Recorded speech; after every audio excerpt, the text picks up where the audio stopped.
So hello everyone. Today we are solving a question on lead code. So the name of the question is range addition 2. This is a easy level question. So let's see what the question is asking us to do. So we are given an m cross n matrix and all the cells in the matrix are initialized with zeros.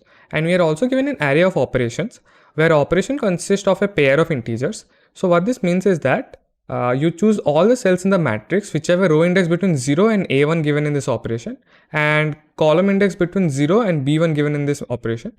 So what you do is that you choose all the cell and you increment it by 1. Now we have to count and return the number of maximum integers in the matrix after performing all the operations. So now let me take you to the example to show how to do it. Now let's see the example and see how to do this question. So we are given m and n as 3 and 3. So we are given a 3 cross 3 matrix and it is initialized with zeros. So in the first operation we have 2, 2. So what we will be doing is that we will be choosing a 2 cross 2 matrix and we'll be incrementing it by 1. So basically all the 0 over here will become 1 and you will be having this matrix that is 1, 1, 1, 1 and rest also zeros.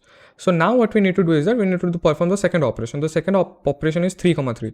So now we'll be choosing a 3, 3 matrix and we'll be increasing everything in it by 1. So this 1s will become 2 because they're incremented by 1 and the leftover 0 will be incremented by 1, so it will become 1. Now we'll be finally left with this matrix. So now in this matrix the maximum value is 2 as evident. So what we do is that we count the number of times 2 is occurring. So in this case it is occurring 4 number of times. So that's why we need to return 4 and hence the output is 4. Now let's see why this is happening using the whiteboard. So I've written the algorithm. We have to find the minimum value of row and column in operation and we have to return product of them. So now let's see why this is working. So in this case you can see that we have taken a 3 cross 3 matrix and these are the operations. So the first operation is 2, 3. So what I do is that I choose the matrix of say 2, 3 and I increment it by 1. So I get 1, 1, 1, 1 and rest all are zeros. And the next operation is 3, 2. So what I do is that I choose a 3 cross 2 matrix and I increment it by 1. So I get 2, 2, 2, 2 and 1, 1. So this is the final matrix. So in this the maximum value is 2 and 2 is occurring 4 number of times. So this is the required matrix and the size of this required matrix is what I'm going to return, that is 4. So now let's see why this is happening. So you can see normal observation is that the final matrix will be intersection of all the different operations done. So if you take an intersection of all the different operations done, the dimension of the matrix will be that the row size of the matrix is equal to the minimum value of row, because the minimum value of row is the size for which all the operations are intersecting, and the same is true in case of column. So you take the minimum value of column. So all the operation, like all the matrix that are resulting from the operation will be more than or equal to the column size of the lowest value. So hence that is the condition for which we will be getting the maximum value incremented. So that's why what we do is that we basically iterate through operation and we find the minimum value of row and the minimum value of column, then we multiply it and we return it.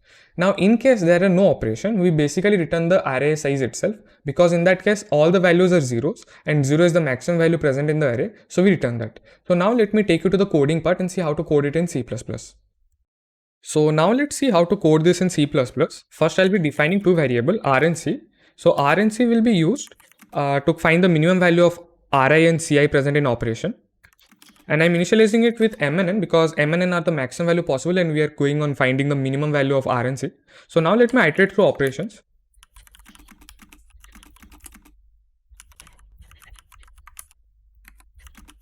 Okay, so I've written the loop to iterate through operation. So what I'll be doing is that for all the operation values, I'll be finding the minimum value of R and C possible. So I'll be taking minimum of R and operation I and the 0th index, and for column it will be minimum of C and operations I and 1. Okay, so by this way, once we have iterated through the operation array, we will be having the minimum value of R and C and we basically have to return this. So we are taking the product of it and returning it. So now let's see if this is accepted or not. So that was it got accepted. Now let me submit it. Okay, so it got accepted. So this was a very easy question. I hope you guys were able to understand it. It required a little bit of logic and we can solve it. If you would have gone on using brute force approach, you would not been able to solve it, because let me tell you, the value of m and n are 4 into 10 power 4. So for a square matrix, the number of cells will become 16 into 10 power 8 and in each operation you have to modify them. Okay, that's fine. So that will be 16 into 10 power 8, and the operation length is equal to, okay, 10 power 4 operations can be done.